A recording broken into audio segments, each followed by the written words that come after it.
kilogramnya, beratnya ya. Jadi diatur ke lab ya. Yang CPET itu lab itu langsung. Kalau ini termasuk ukuran tidak langsung. Treadmill nanti kan treadmillnya akan ini sendiri. Jadi kita nggak usah ikut tek-tek. Dia otomatis. Here's my promise, I will rise and shine. Hai teman-teman, selamat datang di YouTube channel Ruby Herman. Sebelum kita nonton, jangan lupa untuk subscribe ya, karena subscribe itu gratis. Yuk kita nonton sama-sama. Halo, jumpa lagi bersama saya Ruby Herman di program Rahasia Investasi Sukses. Nah, kali ini kita sedang berada di Rumah Sakit Jakarta dan saya ngobrol-ngobrol bersama Dr. Grace. Halo Dr. Grace. Halo. Apa kabar? Baik. Thank you nih buat waktunya ya. Sama-sama. Wah, ini kita lagi ada di ini kayak tempat gym ya. Tempat gym atau rumah sakit ya. Kita ngobrol-ngobrol. Dr. Grace ini jadi dokter yang menangani khususnya di bidang kesehatan, terutama berhubungan sama olahraga. Ya, betul. Nah, ini saya baru dengar nih, ya kan? Nah, mungkin kita mau ngobrol lebih jauh lagi. Silakan nih, Dr. Grace boleh memperkenalkan diri. Saya Dr. Grace Nubelaka, dokter spesialis kedokteran olahraga, salah satu dokter spesialis kedokteran olahraga di Rumah Sakit Jakarta. Kita di sini mempunyai pelayanan sports medicine Rumah Sakit Jakarta yang bisa menangani beberapa masalah penyakit ya. Jadi kalau misalnya mau disampaikan bisa menangani dua hal. Apa gitu? Yang pertama, segala sesuatu yang menyangkut cedera yang non-operatif. Non-operatif, nggak usah dioperasi nih ya. Non-operatif artinya begini, cedera yang tidak harus dioperasi. Yes, Kalau harus dioperasi, tentunya harus kita rujuk kepada yang berkompeten. Oleh karena itu bidang kita juga bekerja sama dengan banyak banyak kompetensi ya dokter lain. Nah, kemudian yang kedua adalah menangani masalah-masalah penyakit degeneratif seperti obesitas, hipertensi, diabetes yang semuanya adalah sebetulnya masalah yang berkaitan dengan lifestyle. Lifestyle, oke. Nah, kami bisa memberikan konsultasi bagaimana lifestyle selain pencegahan dan pengendalian penyakit tersebut ya. Saya cerita satu-satu dulu ya. Tentang cedera yang non-operatif. Cedera yang non-operatif ini ada cedera non-operatif yang memang dia tidak perlu dioperasi, tapi bisa ditangani oleh kami, atau justru cedera yang sudah mengalami operasi, misalnya operasi ACL ya, jadi ligamen atau operasi bahu. Nah, pasca pemulihannya kan mereka harus dilatih supaya bisa kembali cepat. Karena kalau nggak habis operasi nggak dilatih itu kaku ya? Nanti lama. Apalagi untuk seorang atlet itu kan perlu kembali untuk berolahraga lagi. Jadi kita latih dari sesudah operasi bertahap progres sampai nanti return to sport. Return to sport artinya nanti perlahan-lahan mereka diberikan conditioning supaya atlet-atlet itu bersiap untuk bertanding lagi nantinya. Tapi nggak hanya atlet prestasi ya, atlet rekreasi yang sekarang ini banyak nih kayak orang penggemar runners atau pesepeda dan lain-lain tuh juga bisa kami tangani. Nah, itu yang untuk olahraga. Kalau misalnya yang penyakit degeneratif sekarang ini kan konsepnya adalah exercise is medicine. Jadi olahraga itu sebenarnya obat. Jadi selain bisa mencegah, dia juga bisa mengendalikan. Jadi kan lifestyle itu basicnya dua, pola nutrisi dan bergeraknya dan olahraganya. Gimana olahraga untuk orang yang misalnya dengan diabetes mellitus? Pasti kan ada strukturnya, ada rekomendasinya yang khusus buat yang bersangkutan. Nah, untuk ini kita biasa bekerja sama dengan dokter spesialis penyakit dalam. Jadi kita seperti yang saya sampaikan awal, kita tuh banyak bekerja sama dengan kompetensi lain karena kita saling melengkapi. Jadi gambaran umumnya sih seperti itu. Tapi selain cedera juga kadang-kadang orang datang tidak cedera tapi mengalami pundak saya sakit ya, lutut saya sakit tanpa cedera. Kadang-kadang kok telapak saya sakit gitu ya. Itu masalah-masalah kesehatan yang terkait dengan postur mereka. Nah, kita bisa bantu tangani untuk mengatasi keluhan mereka. Kita di sini ada fasilitas yang bisa membantu seperti shockwave therapy. Kemudian kita punya trainer-trainer yang bisa membantu mereka melatih, dan kita juga punya alat nih di sini yang bisa terlihat di sini membantu juga mereka dalam latihan seperti itu. Dok, ini kan banyak yang bilang kalau tadi ya non operatif bisa bilang kesleo ya dok ya? Iya, kesleo ya, itu masuk itu ya? Masuk, tuh pasiennya kesleo. Jadi kesleo ya, nggak sengaja. Iya, lagi hiking kesleo. Kesleo ya kan? Iya. Nah, jadi ada kesakitan di mana, bisa di sini ya dok? Bisa, itu cedera kan? Cedera. Nah, biasanya proses penyembuhannya diapain sih dok? Mungkin juga banyak yang pengen nanya nih. Baik, jadi cedera itu secara garis besar dibagi menjadi dua. Yang satu acute, yang traumatik ya, yang terjadi saat itu kayak kesleo sehingga terjadi kerusakan jaringan ya.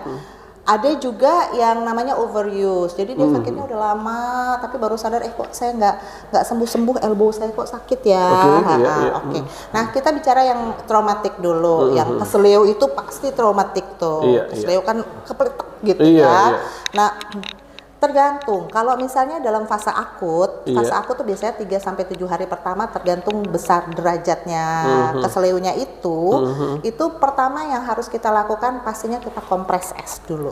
Kompresnya es ya? Es dong. Orang kan suka salah. Gitu ya. Kirain anget ya. Justru jangan anget. Wah, ini buat pelajaran nih. Iya, kan di luar tuh kontroversi. Katanya harus begini-begini. Ada yang terakhir bilang tapi dari pengalaman pribadi dan pengalaman rekan sejawat saya ini, fase akut dikasih es adalah yang terbaik.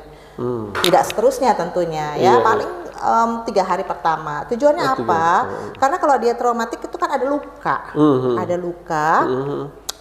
Kebuka, darah keluar nih di dalam. Makanya kalau habis cedera kesleo kan suka ada memar-memar, kadang darahnya keluar. Nah, sebelum lukanya menutup, kita harus beri dia terapi dingin supaya lukanya nutup dulu.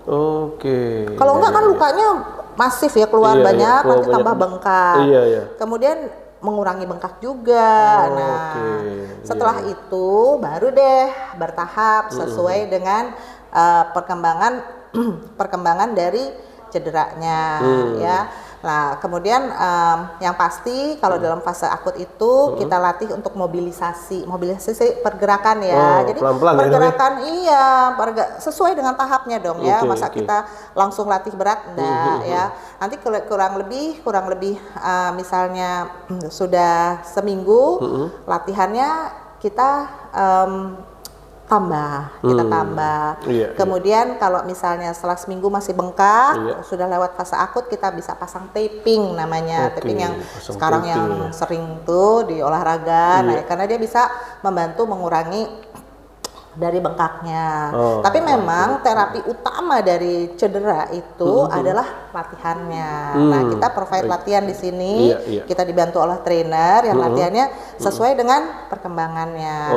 Nanti kalau misalnya sudah menjelang 2 minggu masih nyeri, kita bisa bantu dengan shockwave therapy. Karena shockwave therapy itu memang untuk fase-fase yang non akut ya, jadi yang sudah subakut yang sudah lewat 1 sampai 2 minggu. Tapi tetap habis itu latihannya tetap diberikan dan mereka diberikan PR di rumah, kan mereka tidak bisa datang setiap hari. Sleep control diberikan PR harus latihannya seperti ini.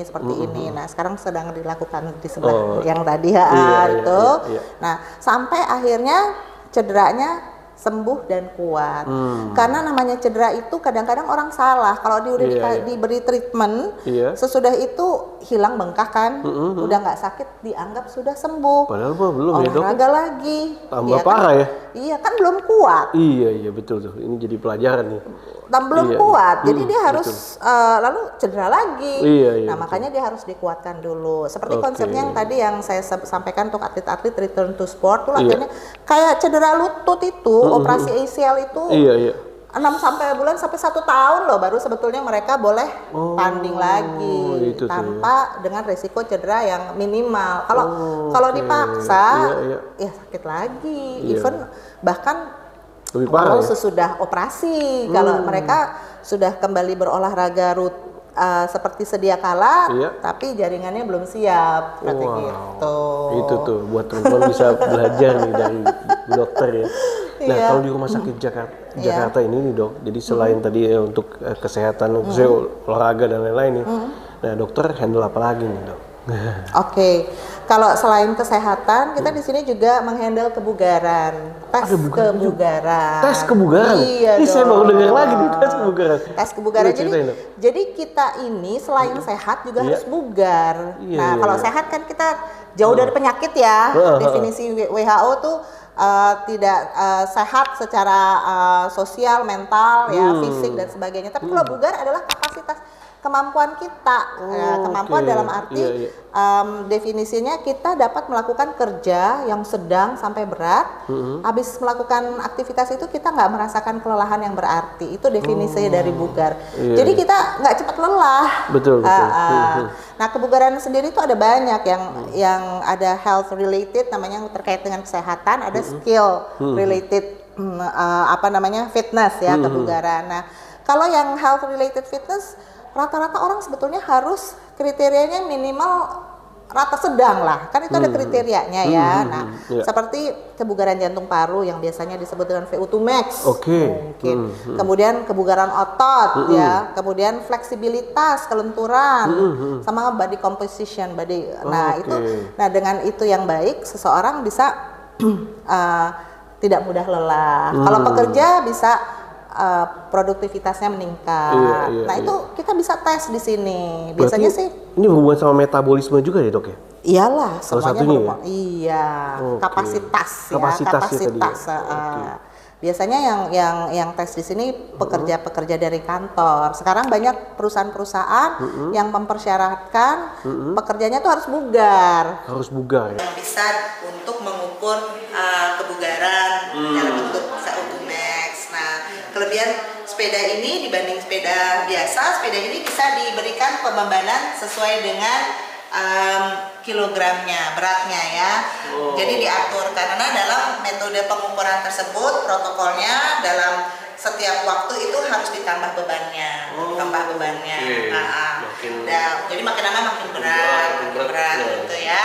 Sampai satu level biasanya 6 menit selesai tes. Nanti kita ukur nadinya dia, kemudian kita ukur pembebanannya dia sampai berapa, nanti dimasukkan di dalam formulasi, dapat VO2 max-nya.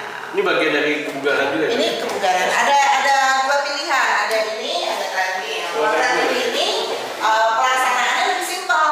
Karena pasang bebanan juga dong itunya? kalau ini treadmill jadi kalau yang dipasang badan itu kan lap ya, yang CPIT itu lap itu langsung. Kalau ini termasuk ukuran tidak langsung. Tapi treadmill ini khusus juga, dia mempunyai spesifikasi, dan semua treadmill sama. Dia punya spesifikasi yang bisa mendukung tes. Jadi yang seperti di sini kita bisa pilih mau metode barbell, modified Bruce bisa. Nanti habis itu kita connect sama komputer dan di sana ada aplikasinya.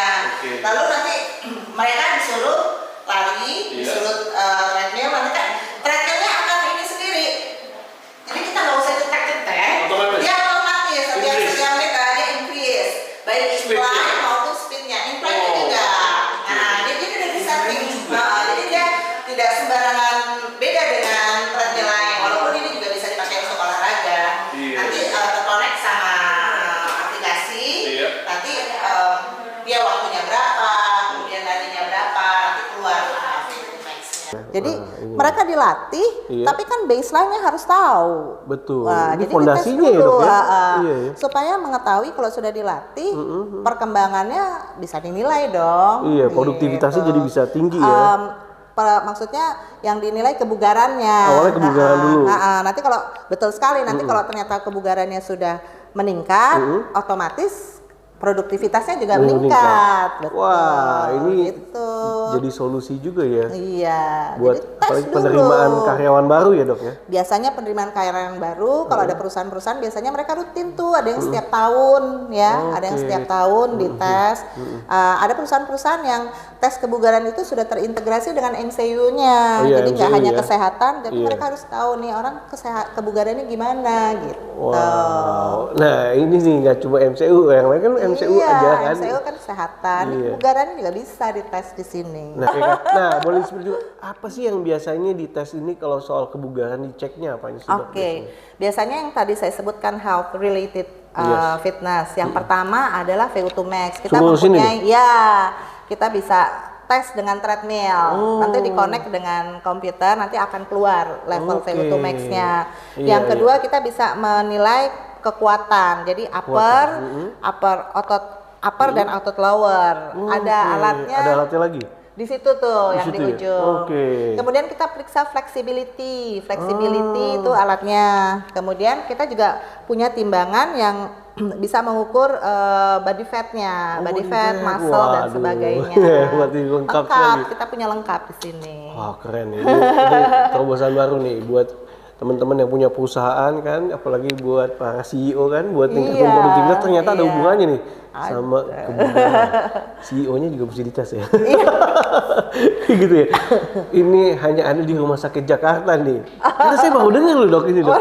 Iya. Dan ini wah bagus banget nih dok. Apalagi nih dok yang ada di Rumah Sakit Jakarta nih bikin orang penasaran nih. Ya, kalau misalnya mau biasanya perusahaan bisa bekerja sama dalam bidang perusahaan-perusahaan tuh sering mengadakan wellness program Wellness 3 bulan program, ya oke, 3 iya, bulan iya, di iya, mana dalam proses wellness program itu kan dimonitor dan didampingi oleh para ahli, biasanya sih dengan ahli gizi dan Oke. olahraga dan Iya, iya. ya itu biasanya di tengah-tengah itu di programnya itu awalnya ada tes kebugaran. Oh, tes kebugaran tadi ya. Kemudian kan biasanya kalau wellness itu programnya 3 bulan tadi. 3 bulan, nanti dimonitor terus 3 bulan terakhir diukur. Kalau karena kan wellness program mereka harus menjalankan pola hidup sehat nih, Iya, iya, makannya iya. dijaga, Oke. olahraganya harus di ini Iya. di Dicek juga ya, ada olahraga apa aja ya, Dok, ya? Nanti 3 bulan kalau dia melakukan olahraga yang benar, VO2 max-nya pasti naik. Oke. Kemudian kebugarannya pasti tambah. Oke. Nah, kalau dia melakukan pola, biasanya kan kalau misalnya wellness itu target yang biasanya disasar adalah untuk pengendalian obesitas. Nah, penurunan berat badannya benar. Iya. Jangan berat badannya turun tapi massa ototnya Oh, turun, itu nggak dicek boleh. juga. Jadi massa lemaknya yang turun. Masa lemaknya Nah, ya, jadi tadi. Body fatnya tadi, body fatnya yang turun fatnya, ya. visceral Oke. fatnya yang turun. Karena Oke. kadang-kadang orang kan kalau mau menurunkan berat badan kan ngasal. Iya, Udah iya. nggak makan aja, Iya. bisa, tapi ya itu lemas kan, Iya, ototnya benar, habis. benar. Padahal kalau ototnya habis kan tidak bagus, mengganggu gerak gitu. Jadi biasanya perusahaan mengadakan program itu dengan dimonitori Iya. oleh dokter Dokter. olahraga, dokter gizi dan tim seperti Dan di sini itu. ada ya, Dok, ya? Di Iya, Rumah Sakit bisa, Jakarta ya? siap. Mantap ya dokter. Wah keren banget, ini kalau ngobrol pasti banyak sekali nih ya. Banyak sekali yang bisa didapatkan di Rumah Sakit Jakarta. Nah buat yang penasaran nanti bisa hubungin di Rumah Sakit Jakarta ya dok ya. Buat Siap. lebih detail ya, kalau dokter jelasin semua, wah. Sampai besok. Sampai besok ya dok ya. Ini juga dokter, thank you so much nih buat waktunya. Ya, Nah dok, sama-sama. nextnya nih mungkin ada apa nih dok yang akan dikembangkan khususnya di Rumah Sakit Jakarta nih dok? Ya, kalau misalnya nextnya kita berharap sih bisa bekerja sama dengan klub-klub ya, Oke. lebih banyak bekerja sama dengan perusahaan gitu ya, cocok supaya nih, yes. supaya kita juga bisa memberikan pelayanan kita selain di dalam, kita juga bisa keluar gitu. Wah, betul betul. Nah, satu buah pertanyaan terakhir ya dok ya. Apa yang menjadi core value nih dok? Biasanya setiap ini kan punya core value atau rahasia suksesnya nih dok. Nah, apa nih dok? Rahasia sukses dari Rumah Sakit Jakarta nih. Oke. Terus terang sebetulnya Rumah Sakit Jakarta itu termasuk pionir ada pelayanan sports medicine ini. Iya. Ini termasuk pionir dan Rumah Sakit Jakarta termasuk yang mendukung perkembangan dari sport medicine ini. Tidak semua rumah sakit mau menyediakan fasilitas, tidak mau menyediakan tenaga pendukung dan tentunya juga dari marketing ya, marketing kan juga berperan banget dalam mencari klien yang bisa bekerja sama dan kalau dari internnya adalah ya tentunya kita harus solid. Kan dokter nggak hanya saya, harus kompak. Betul. Kita punya tenaga pendukung trainer tadi yang banyak, kita harus selalu kompak, itu aja. Mantap ya dok ya. Oke dok, thank you so much ya dokter Grace sama-sama. buat waktunya.